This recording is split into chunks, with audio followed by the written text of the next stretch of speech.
آگے پھر اگلا جو رکوع ہے، اس رکوع میں اللہ تعالیٰ نے اس چیز کو بیان کیا ہے کہ ایک مسلمان کو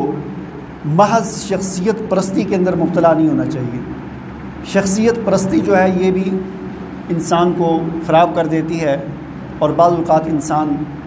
جو ہے وہ شخصیت پرستی کے اندر آ کر حق بات کو بھی ٹال دیتا ہے، اس کو بھی چھوڑ دیتا ہے۔ اس لیے ایک انسان کو، ایک مسلمان کو شخصیت پرستی نہیں ہونا چاہیے، اس کو دین کا خدا پرست ہونا چاہیے، دین اور رسول اور قرآن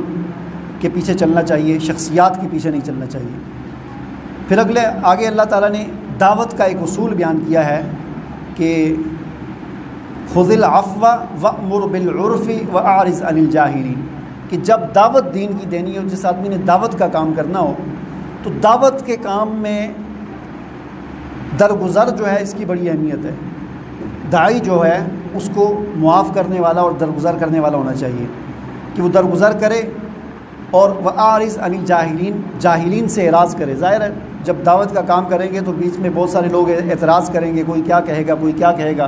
تو ان کو بس کہنے دیں، ان سے اعراض کریں، ان کے ساتھ اپنے آپ کو نہ الجھائیں، بحث نہ کریں اور اپنا دعوت کا کام جاری رکھیں۔ تو یہ دعوت کا ایک اپنا ایک الگ انداز ہوتا ہے، ایک الگ طریقہ کار ہوتا ہے کہ داعی جو ہے وہ دعوت کا کام کرتا رہتا ہے، کسی کے ساتھ الجھتا نہیں ہے،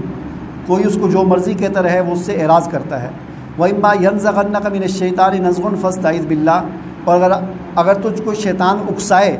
بحث کرنے کے لیے یا اس کے لیے اکسائے تو